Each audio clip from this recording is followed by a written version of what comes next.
I learned to walk again.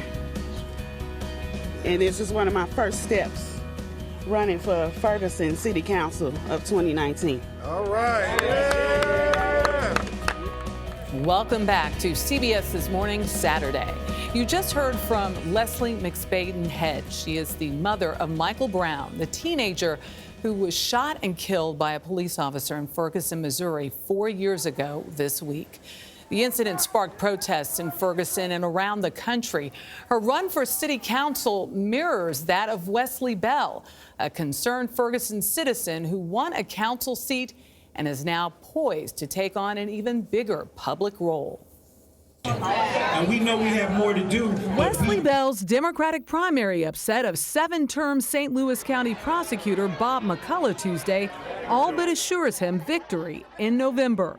There is no Republican candidate. This is a tremendous office here, and if he tampers with that, he'd be making an enormous mistake. What makes the win so stunning is that 4 years ago, As a community, we have to get involved. Bell stood on the front lines of protests in Ferguson, Missouri, trying to quell anger after the shooting death of Michael Brown by police officer Darren Wilson. My name is Wesley Bell Bell, promised to and I'm running deliver for St. change Louis to County policing in his prosecutor for community safe- after a grand jury found there was not enough evidence to indict Wilson. I would like to introduce your next city councilman for Ward 3 in Ferguson. Change came after a strategic door-knocking campaign earned him a seat on the Ferguson City Council. What was the need you saw? I saw a need for leadership. 3 years later, he's poised to lead the most impactful crime-fighting office in the county. How did you win this seat? What we went into this campaign, the mindset that we have, I should say, was that we were going to focus on the issues. We wanted to give people a reason to be inspired to go to the polls, as opposed to the fear and antagonism that we see with a lot of elected officials. And that message resonated, as we can see. Bell ran on a criminal justice reform platform, one that included devoting resources for treating addiction and mental health, curbing the revolving door of mass incarceration, and moving focus from misdemeanor traffic tickets to serious crimes. The city of Ferguson has been under a federal consent decree since 2016. In that time, the monitor dismissed all but 1,700 of the nearly 8,000 misdemeanor cases filed against citizens. And for a city next door to St. Louis, now the nation's murder capital, it's a delicate balancing act between crime fighting and community policing. Here's the thing. We're not going to focus our resources, our prosecutors, on nonviolent, for example, possessions of marijuana. Instead, we're going to reallocate those resources. The job of the prosecutor's office is to make St. Louis County safer. Was it important to unseat the chief prosecutor?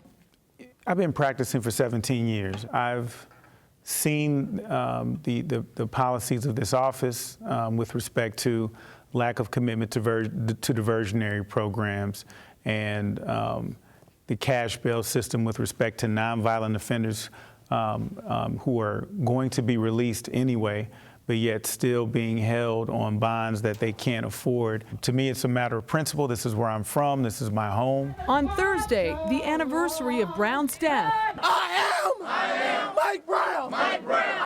family, friends, and Michael Brown Sr. paid tribute to the teen and this election outcome. The whole city is happy, man, that Wesley Bell made it in. We get a chance to get front trial. But that's no guarantee. Though he's criticized McCullough's investigation, Bell has not committed to reopening the case. He has promised to ensure a death like Brown's won't happen again. Ferguson brought an awareness. What we've seen over the last 4 years is a community that is having the difficult conversations, the uncomfortable conversations, which I think are important. He has a tremendous base of support, primarily because he's so measured in how he talks to people and how he relates to people. He was a criminology professor, a lawyer, a judge, a city councilman. Now he's poised to be the next chief prosecutor. And very plain spoken, very direct. I like when you ask him how he got into public life in the first place, you know, and he says, lack of leadership out there. Right. And it's a great model of you can protest, what's the next step? How do you start making change? And that's what he's doing. Michael Brown's mother. Right, working within the system. And I think that a lot of people are seeing now that you have to work inside the system often to change the system. So we'll see what happens. Great piece, Michelle. Thank you. Very nicely done.